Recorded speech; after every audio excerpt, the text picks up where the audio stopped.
নমস্কাৰ বোলো সকলোকে পুনৰবাৰ টিকে মাইণ্ডৰ অন্য এটা ৰাতিপুৱাৰ ধামাকাদাৰ খবৰলৈ স্বাগতম জনাইছো। অন্য দিনৰ দৰে আজিও আপোনালোকৰ বাবে দিনটোৰ কেইবাটাও গুৰুত্বপূৰ্ণ খবৰ লৈ আহিছো। ভিডিঅ'টো প্ৰথমৰ পৰা শেষলৈকে চাই থাকিব। আগবাইছো আজিৰ প্ৰথমটো খবৰ ফালে। প্ৰথম খবৰটো জনোৱাৰ আগতে আপোনালোক সকলোকে সৰুকৈ এটা অনুৰোধ, যদি খবৰ কেইটা চাই ভাল পায় তেন্তে লাইক এটা কৰিবলৈ কিন্তু নাপাহৰিব। আগবাইছো আজিৰ প্ৰথমটো খবৰ ফালে। খবৰ ওলাই পৰিছে গোৱালপাৰাৰ পৰা। গোৱালপাৰাত এজন যুৱকে নিজৰ বাইকখন জ্বলাই দিয়ে। তেখেতে বাইকৰ কিস্তি পৰিশোধ কৰিব নোৱাৰিছিলে, যাৰ বাবে তেখেতক ৰিকভাৰী এজেণ্টে ৰাস্তাত ৰখাইছিলে আৰু তেখেতৰ পৰা EMI সমূহ বিচাৰিছিলে। কিন্তু তেনে অৱস্থাতে সেই কাষ্টমাৰজনে বাইকখন যিজন ব্যক্তিৰ আছিলে তেখেতে খঙতে নিজৰ বাইকখন জ্বলাই দিয়ে বুলি খবৰ ওলাই পৰিছে। তো সেই কাষ্টমাৰজনে অভিযোগ দিয়া অনুসৰি যিসকল লোন ৰিকভাৰী এজেণ্ট আছিলে তেওঁলোকেই বাইকখন জ্বলাই দিছে বুলি তেখেতে অভিযোগ উত্থাপিত কৰিছে। কিন্তু স্থানীয় যিসকল ৰাইজ আছিলে, যিসকলে দেখি আছিলে গোটেই ঘটনাটো, স্থানীয় ৰাইজে কোৱা অনুসৰি ৰিকভাৰী এজেণ্টে তেখেতৰ পৰা EMI বিচাৰিছিলে, কিন্তু তেখেতে খঙতে তেখেতৰ বাইকখন বোলে জ্বলাই দিলে। এতিয়া প্ৰায়বিলাক এনেকুৱা মানুহ দেখো যিবিলাক মানুহে নেকি ধৰি লওক বাইক এখন ল'ব, গাড়ী এখন ল'ব, লোন এটা ল'ব, কিন্তু সময়মতে যি EMI পৰিশোধ কৰিব লাগে সেই EMI সমূহ তেওঁলোকে পৰিশোধ নকৰে। আৰু তেওঁলোকৰ ঘৰলৈ যেতিয়া ৰিকভাৰী এজেণ্ট যাব বা তেওঁলোকক ৰাস্তাত যদি যেতিয়া পইচা বিচাৰিব তেতিয়া তেওঁলোকে এনে ধৰণৰ মিছবিহেভ কৰে, এনেকুৱা ধৰণৰ পদক্ষেপবিলাক লয় আৰু এইবিলাক টোটেলি ইলিগেল। মানে তেখেতে EMI এটা লোন এটা লৈছে, লোনৰ EMI পৰিশোধ নকৰাকৈ পলাই ফুৰিছে, বা গাড়ী এখন লৈছে, বাইক এখন লৈছে, সময়মতে EMI সমূহ মানে দিয়া নাই। EMI দিয়াৰ পৰিৱৰ্তে যদি তেখেতৰ ঘৰলৈ কোনোবা এজন লোকে EMI বিচাৰি গৈছে, তেখেতৰ লগত মিছবিহেভ কৰিছে, এইবিলাক খুবেই বেয়া কথা। এনেকুৱা ধৰণৰ কাম কাজবিলাক কৰিব নালাগে। আৰু মানুহবিলাকে আজিকালি এই কিছুমান বাতৰি প্ৰচাৰ হৈ থাকে, সেই বাতৰিবিলাক শুনি বা বাতৰিবিলাক দেখি আৰু বেছি মানে মিছলিড হৈ যায়, মানে বিপথে পৰিচালিত হয়। কাৰণ বাতৰিবিলাকত ইমানটো কথাকে ইমানটো কৰি পেলাই আৰু মানুহবিলাকে ভুল এটা কনচেপ্ট লৈ এনেকুৱা ধৰণৰ পদক্ষেপবিলাক হাতত লয়। আৰু এই ঘটনাটোৰ পাছত যিজন যুৱকে মানে নিজৰ বাইকখন জ্বলাইছিলে, ওলোটা তেখেতকহে এৰেষ্ট কৰে প্ৰশাসনৰ ফালৰ পৰা। এৰেষ্ট কৰিবই, নিজৰ বাইকখন জ্বলাই দিছে, বাইকখন তেখেতৰটো নহয়, তাতে ফাইনেন্স কোম্পানীও জড়িত হৈ আছে, গতিকে তেখেতক এৰেষ্ট কৰিছে বুলিও খবৰ ওলাই পৰিছে। গতিকে এনেকুৱা ভুল কাম নকৰিব। আপোনালোকে ৰিকুৱেষ্ট কৰিব যে EMIটো দিব পৰা নাই, কেইদিনমান পাছত দিম, তো আপোনালোকে আজি এৰি দিয়ক, কিন্তু সেই বুলি বাইকখন জ্বলাই নিজৰ সম্পত্তি ধ্বংস নকৰিব। আগবাইছো ইয়াৰ পাছৰ খবৰ ফালে। ইয়াৰ পাছৰ খবৰটো ওলাই পৰিছে শিৱসাগৰৰ পৰা। তো শিৱসাগৰৰ এজন বুথ সভাপতিয়ে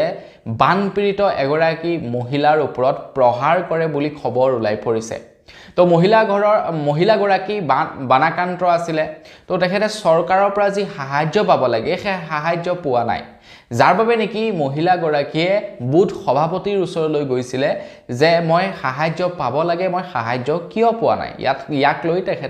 মহিলাগৰাকীয়ে প্ৰশ্ন কৰিলে আৰু মহিলাগৰাকীয়ে প্ৰশ্ন কৰাৰ বাবেই তেখেতক বুথ সভাপতি আৰু তেখেতৰ পুত্ৰই মিলি অপদস্থ কৰে আৰু মহিলাগৰাকীক প্ৰহাৰ কৰে বুলি মহিলাগৰাকীয়ে অভিযোগ উত্থাপিত কৰিছে। খবৰটো হৈছে শিৱসাগৰৰ 13 নং ৱাৰ্ডৰ আৰু 13 নং ৱাৰ্ডৰ বুথ সভাপতিয়ে বানপীড়িত লোকসকল এগৰাকী মহিলাক আক্ৰমণ কৰে বুলি মহিলাগৰাকীয়ে অভিযোগ উত্থাপিত কৰিছে। বৰ্তমান সময়ত শিৱসাগৰ সমষ্টি বা নাজিৰাত বা চৰাইদেউ বা ধৰি লওক যোৰহাটত বানাক্ৰান্তসকলক সাহায্য বিতৰণ কৰি থকা হৈছে আৰু তেনে সময়তে চৰকাৰী সাহায্যক লৈ বিভিন্ন ধৰণৰ খেলিমেলি হোৱাৰ কথা আমি শুনিবলৈ পাইছোঁ। এতিয়া মন্ত্ৰী বিমল বৰা ডাঙৰীয়া বা পীযুষ হাজৰিকা ডাঙৰীয়া বা আমাৰ হিমন্ত বিশ্ব শৰ্মাদেৱ, তো তেওঁলোকে চৰকাৰী সাহায্যবিলাকত খেলিমেলি নকৰে, খেলিমেলি কৰে সেই তলৰ চামৰ মানুহবিলাকে। আৰু তলৰ চামৰ মানুহবিলাকক যেতিয়া কুৱেশ্যন কৰিবলৈ যাব তেওঁলোকৰ লেভেল মুখ্যমন্ত্ৰীতকৈও বেছি। গতিকে মুখ্যমন্ত্ৰী হিমন্ত বিশ্ব শৰ্মাদেৱক ৰিকুৱেষ্ট কৰিছোঁ, মানুহবিলাক বৰ্তমান সময়ত খুবেই বেয়া অৱস্থাত আছে। গতিকে তেনে সময়ত তেওঁলোকক সহানুভূতি দেখুৱাৰ মানে পৰিৱৰ্তে যদি এনেকুৱা ধৰণৰ কাম কাজবিলাক কৰে, তো এইবিলাক কিন্তু এখন সুস্থ অসমৰ মানে কাম কাজ নহয় বা সুস্থ অসম গঢ়াৰ এইবিলাক কোনো মানে নহয়। গতিকে চৰকাৰ ফালৰ পৰা অকণমান এই মানুহসকলৰ ওপৰত ষ্ট্ৰিক্টলি একশ্যন ল'ব লাগে আগবাইছোঁ ইয়াৰ পাছৰটো খবৰ ফালে উজনি অসমৰ 3খন ডিষ্ট্ৰিক্টত বানপানী হৈছে আৰু বানপানী হোৱাৰ কাৰণ বিভিন্নজন লোকে বিভিন্ন বুলি উল্লেখ কৰিছে কিন্তু অখিল গগৈ তথা বিৰোধী পাৰ্টিয়ে কৈছে যে নাগালেণ্ডত যি অবৈধ শিলৰ খনন কাৰ্য হৈছে বা যি কয়লা খনন কাৰ্য হৈছে যি বৃহৎ ডেম নিৰ্মাণ কৰি থকা হৈছে মানে জলবিদ্যুৎ প্ৰকল্প নিৰ্মাণ কৰি থকা হৈছে তাৰ বাবে বানপানী হোৱা বুলি অখিল গগৈ ডাঙৰীয়া আৰু লগতে বিৰোধীয়ে উল্লেখ কৰিছে তো আমি বাৰু চকুৰে দেখা পোৱা নাই যে প্ৰকৃতাৰ্থত বানপানী কিয় হৈছে কিন্তু অভিযোগ উত্থাপিত হৈছে যে যি অবৈধ কয়লা খনন হৈছে যি অসমত অবৈধ শিলৰ খনন হৈছে তাৰ ফলতেই বানপানী হৈছে বুলি মানে অভিযোগ উত্থাপিত কৰিছে এটা যোৱাকালি এটা ভিডিঅ' সামাজিক মাধ্যমত প্ৰচাৰ হৈছে যেটো ভিডিঅ' হৈছে সেই মানে যি য'ত নেকি শিল খনন কৰি থকা হৈছিল সেই শিল খনন কৰি থকা স্থানৰ পৰা এটা ভিডিঅ' প্ৰচাৰ কৰিছে এজন তাতে কৰ্মৰত থকা যুৱকজনে দেখুৱাইছে যে এতিয়াও বোলে শিল কাটি থকা হৈছে পাহাৰ ধ্বংস কৰি থকা হৈছে বুলি তেখেতে উল্লেখ কৰিছে তো মই ভাবো যেতিয়ালৈকে নেকি বানপানী ধৰক হাম নাকাটে বা এই যি অভিযোগ উঠিছে এই অভিযোগৰ ওপৰত চৰকাৰে অকমান তদন্ত কৰিব লাগে হসাকৈ যদি সেইবিলাকৰ কাৰণে বানপানী হৈছে তেনেহলে সেই বস্তুবিলাক ৰখাই দিব লাগে যদি অবৈধ খননৰ কাৰণে বানপানী হৈছে খনন বন্ধ কৰিব লাগে নাগালেণ্ডত হৈ থকা কয়লা খননৰ বাবে যদি বানপানী হৈছে নাগালেণ্ডৰ চৰকাৰৰ হৈতে কথা বতৰা পাতি বন্ধ কৰাৰ চেষ্টা কৰিব লাগে আগবাইছোঁ ইয়াৰ পাছৰটো খবৰ ফালে এইখিনিতে খবৰ লাই পৰিছে প্ৰধানমন্ত্ৰী নৰেন্দ্ৰ মোদী ডাঙৰীয়া দেৱৰ এতিয়া মন্দিৰ নিৰ্মাণ কৰিব বুলি খবৰ ওলাই পৰিছে আৰু এই মন্দিৰ নিৰ্মাণ কৰা হ'ব বিহাৰত আমাৰ ভাৰতৰ কিন্নৰ সমাজে মিলি প্ৰধানমন্ত্ৰী নৰেন্দ্ৰ মোদী ডাঙৰীয়া দেৱৰ এতিয়া মন্দিৰ নিৰ্মাণ কৰিব বুলি কৈছে কিন্নৰ সমাজে কৈছে যে প্ৰধানমন্ত্ৰী হৈছে ভগৱানৰ এটা অৱতাৰ তো তেখেতৰ এতিয়া বৃহৎ মন্দিৰ নিৰ্মাণ কৰিব সোণৰ মূৰ্তি তৈয়াৰ কৰিব এতিয়া বিহাৰত ইয়াৰ বাবে কিন্নৰ সমাজে বিহাৰৰ চৰকাৰৰ পৰা মাটি বিচাৰিছে বিহাৰৰ চৰকাৰক মাটি বিচাৰিছে যে আমি এটা মন্দিৰ স্থাপন কৰিব বিচাৰো আমাৰ ভগৱান নৰেন্দ্ৰ মোদী ডাঙৰীয়াৰ গতিকে আমাক মাটি লাগে আমি মন্দিৰ নিৰ্মাণ কৰিবৰ বাবে এতিয়া নাজানো আৰু বিহাৰৰ চৰকাৰে মাটি দিয়ে নে নিদিয়ে বাকি আপোনালোকে কি ক'ব প্ৰধানমন্ত্ৰী ডাঙৰীয়া সঁচাকৈ এজন ভগৱান নেকি কমেন্ট সেকশনত জনাব আগবাইছোঁ ইয়াৰ পাছৰটো খবৰ ফালে খবৰ লাই পৰিছে আমাৰ ভাৰতৰ এজন সোশ্যাল মিডিয়া ইনফ্লুয়েন্সাৰ তথা ষ্টেণ্ড আপ কমেডিয়ান সময় ৰাইনাৰ ওপৰত আপোনালোকে হয়তো সকলোৱে চিনি নাপাব পাৰে তেখেত এজন মানে ষ্টেণ্ড আপ কমেডিয়ান সময় ৰাইনা তো সময় ৰাইনাক এতিয়া অসমৰ মুখ্যমন্ত্ৰী হিমন্ত বিশ্ব শৰ্মা দেৱে ধন্যবাদ জ্ঞাপন কৰিছে কাৰণ তেখেতে অসমৰ বানপীড়িত সকললৈ বুলি 10 লাখ টকাৰ সাহায্য বিচাৰিছে सबसे इंटरेस्टिंग কথাটো হৈ গল সেই সময় ৰাইনাৰ ওপৰত আমাৰ অসমৰ মুখ্যমন্ত্ৰী হিমন্ত বিশ্ব শৰ্মা দেৱে এটা সময়ত এফআইআৰ ৰুজু কৰিছিল মানে গুছৰ ৰুজু কৰিছিল সময় ৰাইনাই নিজৰ কমেডিৰ মাজতে কিছুমান আপত্তিজনক মন্তব্য কৰিছিল যাৰ বাবে নেকি মুখ্যমন্ত্ৰী হিমন্ত বিশ্ব শৰ্মা দেৱে সময় ৰাইনাৰ ওপৰত গুছৰ ৰুজু কৰিছিল আৰু সেইজন সময় ৰাইনাই এতিয়া অসমৰ বানপানীৰ সময়ত 10 লাখ টকাৰ তেখেতে সাহায্য আগবঢ়াইছে তো এটা সময় আছিল যেটো সময়ত নেকি সৰকাৰে গুছৰ ৰুজু কৰিছিল আৰু এইটো সময় যেতিয়া নেকি ধৰিলে সহায় কৰিব লাগে তেখেতে সেই কথা বতৰাবিলাক পাহৰি সহায় কৰিবৰ কাৰণে 10 লাখ টকা আগবঢ়াইছে আৰু মুখ্যমন্ত্ৰী হিমন্ত বিশ্ব শৰ্মা দেৱেও তেখেতক ধন্যবাদ জ্ঞাপন কৰিছে কিমানে বাৰু সময় ৰাইনাক চিনি পায় কমেন্ট সেকশনত জনাব আগবাইছোঁ ইয়াৰ পাছৰটো খবৰ ফালে এখিনিতে এটা বিৰাটেই ভাল খবৰ লাই পৰিছে 25 ডিসেম্বৰৰ পৰা আমাৰ অসমত আকৌ এবাৰ আৰম্ভ হ'ব মিছন বসুন্ধৰা তো আপোনালোকে যদি মাটিবাৰীৰ কামকাজ কৰাব বিচাৰে 25 ডিসেম্বৰলৈকে ওয়েট কৰক আমাৰ অসমত আকৌ এবাৰ মিছন বসুন্ধৰাৰ 4 নম্বৰ সংস্কৰণ মুকলি হ'ব বুলি অসমৰ মুখ্যমন্ত্ৰী হিমন্ত বিশ্ব শৰ্মা দেৱে সামাজিক মাধ্যমৰ জৰিয়তে জনাইছে তো আপোনাৰ যদি মাটিৰ ম্যাদী পট্টা কৰিবলৈ আছে সেপাৰেট কৰিবলৈ আছে নামজাৰি কৰিবলৈ আছে গোটেই বিলাক কামকাজ মিছন বসুন্ধৰা আঁচনিৰ জৰিয়তে কৰিব পাৰিব 25 ডিসেম্বৰত পুনৰবাৰ মুকলি কৰা হ'ব আশা কৰো আপোনালোকে আবেদন কৰিব আগবাইছোঁ ইয়াৰ পাছৰটো খবৰ ফালে অসম চৰকাৰ ফালৰ পৰা বানপীড়িত সকলক 15000 টকাকৈ সাহায্য বিতৰণ কৰিছে অকল হেয়াই নহয় তাৰ লগে লগে চৰকাৰৰ ফালৰ পৰা ৰিলিফো প্ৰদান কৰা হৈছে এতিয়া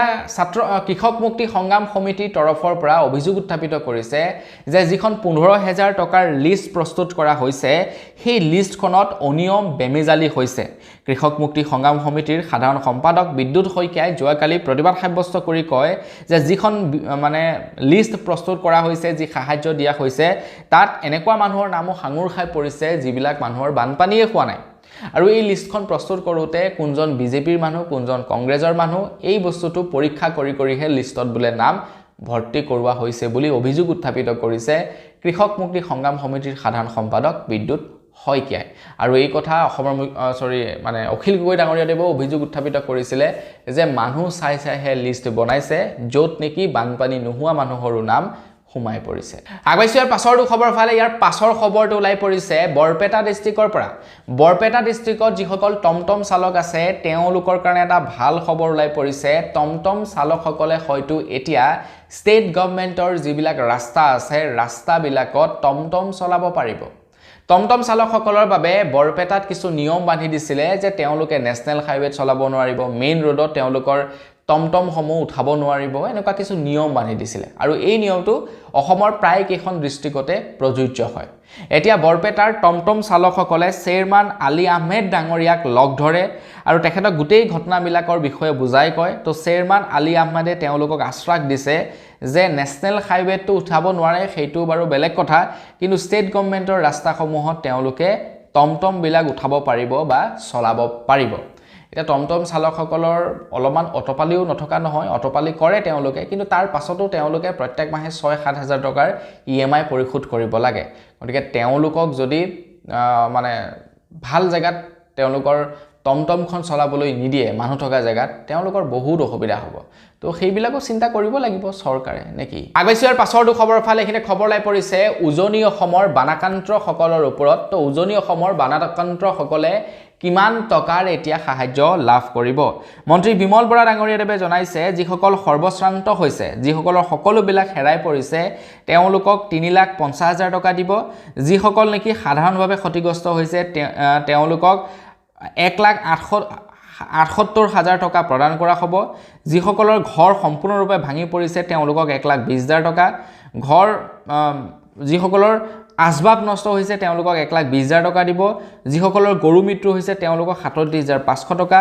গাহৰি মৃত্যু হোৱাসকলক 4,000 টকা হাঁহ কুকুৰা মৃত্যু হোৱাসকলক প্ৰতিটো হাঁহ কুকুৰা বাবদ 100 টকা আৰু তাৰ লগতে তাঁতশাল যিসকলৰ নষ্ট হৈছে তেওঁলোকক 5,000 টকা গোহালি যিসকলৰ ক্ষতিগ্ৰস্ত হৈছে তেওঁলোকক 5,000 টকা প্ৰদান কৰিব বুলি বিমল বৰা ডাঙৰীয়াদেৱে জনাইছে শিৱসাগৰৰ অভিভাৱক মন্ত্ৰী হৈছে বিমল বৰা ডাঙৰীয়া আৰু তেখেতেই ঘোষণা কৰিছে যে এতিয়া বানাকান্ত্ৰসকলক সকলোকে একে সমান পৰ্যায়ত তেওঁলোকক ক্ষতিপূৰণ নিদিয়ে যাৰ বেছি ক্ষতি হৈছে বেছিকৈ ৰিলিফ পাব যাৰ কমকৈ ক্ষতি হৈছে তেওঁলোকে কমকৈ ক্ষতিপূৰণ পাব আগবাইছো ইয়াৰ পাছৰটো খবৰ ফালে এখিনি খবৰ লাই পৰিছে বানপীড়িতসকলক যোনে যেনেকৈ পাৰে তেনেকৈয়ে সহায় কৰিছে বলিউডৰ পৰাও মানুহ আহিছে সোশ্যাল মিডিয়া ইনফ্লুয়েন্সাৰ সকলো আহিছে অসমৰ সোশ্যাল মিডিয়া ইনফ্লুয়েন্সাৰ সকলেতো সহায় কৰিছে যেনে সময় গগৈকে আৰম্ভ কৰি বিটুকে আৰম্ভ কৰি ডিম্পু বৰুৱাকে আৰম্ভ কৰি যিসকলে যেনেকৈ পাৰে তেনেকৈ কৰিছে সকলোৱে ধৰিলক যোনে যেনেকৈ পাৰে তেনেকৈ বানাকান্ত্ৰসকলক সহায় কৰিছে সেই সময়তে বাহিৰৰ পৰাও বানাকান্ত্ৰসকল আহিছে এতিয়া বাহিৰৰ এজন সোশ্যাল মিডিয়া ইনফ্লুয়েন্সাৰে বানাকান্ত্ৰসকলক সহায় কৰিবলৈ বুলি আহি ইয়াতে সহায় কৰি থৈ গৈছে আৰু বানাকান্ত্ৰসকলক ঘৰ নিৰ্মাণ কৰি দিয়াৰ তেখেতে প্ৰতিশ্ৰুতি দিছিলে আৰু তাৰ বাবদ অসমৰ এজন ব্যক্তিক 50,000 টকাৰ তেখেতে আগধন দিছিলে 2,000টা বাঁহ দিবৰ বাবে আগধন হিচাপে 50,000 টকা দিছিলে কিন্তু সেই ব্যক্তিজনে 50,000 টকা লৈ না ফোন ৰিসিভ কৰিছে না তেখেতক বাঁহ দিছে এতিয়া মহা বিপদত পৰিছে সেই সোশ্যাল মিডিয়া ইনফ্লুয়েন্সাৰজন আৰু তেখেতৰ নাম হৈছে জট প্ৰবজোত তেখেতে 50,000 টকা দিছিলে এজন ব্যক্তিক বাঁহ যোগান ধৰিবৰ কাৰণে কিন্তু সেই ব্যক্তিজনে বাঁহ যোগান ধৰাটো পাছৰে কথা এতিয়া ফোনো ৰিসিভ নকৰা হৈছে বুলি জনাইছে ভাবকচোন বাৰু তো এনেকুৱা ধৰণৰ মানুহবিলাকে কিয় এনেকুৱা কামবিলাক কৰে বাৰু বাহিৰৰ পৰা মানুহ এজন আহিছে সহায় কৰিবৰ কাৰণে তেওঁলোকক সাপোৰ্টহে কৰিব লাগে পাৰিলে দুডাল বাঁহ বেছিকৈহে দিব লাগে উলুটা 50,000 টকা খাই লৈ বহি আছে আগবাইছৰ পাছৰটো খবৰ ফালে খবৰ লাই পৰিছে এজন সোশ্যাল মিডিয়া ইনফ্লুয়েন্সাৰৰ ওপৰত আমাৰ অসমৰ এজন সোশ্যাল মিডিয়া ইনফ্লুয়েন্সাৰ নাম হৈছে মিষ্টাৰ বিটু তো তেখেতে আমাৰ অসমৰ এখন গাঁও মানে বানাকান্তৰ এখন গাঁও সম্পূৰ্ণৰূপে নিৰ্মাণ কৰি দিয়াৰ তেখেতে প্ৰতিশ্ৰুতি দিছে আৰু সেই মৰ্মে তেখেতে বানাকান্তসকলৰ ঘৰ নিৰ্মাণো কৰি দিছে এতিয়া তেখেতে যিসকল বানাকান্তৰ ঘৰ নিৰ্মাণ কৰিছে বানাকান্তসকলৰ ঘৰবিলাক মানে য'ত নিৰ্মাণ কৰিছে গাঁওখনৰ নাম ৰাখিছে তেখেতে জুবিন নগৰ আৰু সেই জুবিন নগৰখন যোৱাকালি গৌৰিমা গাৰ্গে শুভ উদ্বোধন কৰে বুলি জনাইছে তেখেতে কোৱা অনুসৰি যিখন মানে গাঁও তেখেতে গাঁও এটা চুবুৰী বা গাঁও যিমানখিনি ঘৰ বনাইছে গোটেই ঘৰবিলাক নামাকৰণ কৰিছে জুবিন নগৰ 1 জুবিন নগৰ 2 জুবিন নগৰ 3 নামেৰে মানে গোটেই গাঁওখনৰ নামেই তেখেতে চেঞ্জ কৰি পেলাইছে আৰু গৌৰিমা বৈও এই কামটোক এপ্ৰিচিয়েট কৰি সেই গাঁওখনৰ শুভাৰম্ভণি কৰে আগবাইছৰ পাছৰটো খবৰ ফালে খবৰ লাই পৰিছে মহাৰাষ্ট্ৰৰ পৰা তো মহাৰাষ্ট্ৰত এনেকুৱা এজন মানে অফিচাৰ আহিলে যিজন অফিচাৰৰ ভয়ত এতিয়া সকলো কপিবলৈ লাগিছে মুঠতে ইলিগেল কাম কৰা বন্ধ কৰিছে তেখেত হৈছে ফুড অফিচাৰ খবৰ লাই পৰিছে মুম্বাইত এতিয়া হোটেল ৰেষ্টুৰেণ্টসমূহে তেওঁলোকে নিৰ্মাণ কৰা খাদ্যসমূহত আৰ্টিফিচিয়েল কালাৰ দিয়া বন্ধ কৰি দিছে মানে সম্পূৰ্ণ ভয়ত বন্ধ কৰিছে আমি যিবিলাক খাদ্য খাওঁ খাদ্যবিলাকত প্ৰায়বিলাকতে ভেজাল থাকে হোটেল ৰেষ্টুৰেণ্টবিলাকত খোৱা খাদ্যবিলাকতো ভেজাল থাকে তেওঁলোকে এদিনৰ খাদ্য 3-4 দিনলৈকে খুৱায় আৰু কালাৰফুল কৰি বনায় আৰু যিবিলাকত নেকি আৰ্টিফিচিয়েল কালাৰ মিহলি কৰা হয় এতিয়া যিজন ফুড অফিচাৰ আছে ফুড অফিচাৰজনে এই বস্তুবিলাকলৈ বিৰাট ষ্ট্ৰিক হৈছে এফালৰ পৰা তেখেতে সকলোবিলাক ইলিগেল কাম বন্ধ কৰি আহিছে কাৰোলৈ খাতি কৰা নাই সেই সময়তে তেখেতে খবৰ ওলাই পৰিছে তেখেতৰ ভয়ত এতিয়া হোটেল ৰেষ্টুৰেণ্টসমূহে ফুড কালাৰ ব্যৱহাৰ কৰা বন্ধ কৰি দিছে ফুড কালাৰ ব্যৱহাৰ কৰা বন্ধ কৰিছে তেখেতৰ ভয়ত কি জানিবা তেখেতৰ হাতত ধৰা পৰে আৰু তেখেতলোকৰ ৰেষ্টুৰেণ্টখনে বন্ধ কৰি দিয়ে তো তাৰ কাৰণে ভয়তে কি কৰিছে আপোনাৰ কালাৰ দিয়াই বন্ধ কৰি দিছে আগবাইছৰ পাছৰটো খবৰ ফালে ইয়াৰ পাছৰ খবৰটো ওলাই পৰিছে শিৱসাগৰ ডিষ্ট্ৰিক্টৰ পৰা তো শিৱসাগৰ ডিষ্ট্ৰিক্টত বানপানী হোৱাৰ বাবে বিদ্যালয়সমূহ সম্পূৰ্ণৰূপে বন্ধ হৈ আছিল এটা খবৰ লাই পৰিছে আজি হৈছে 10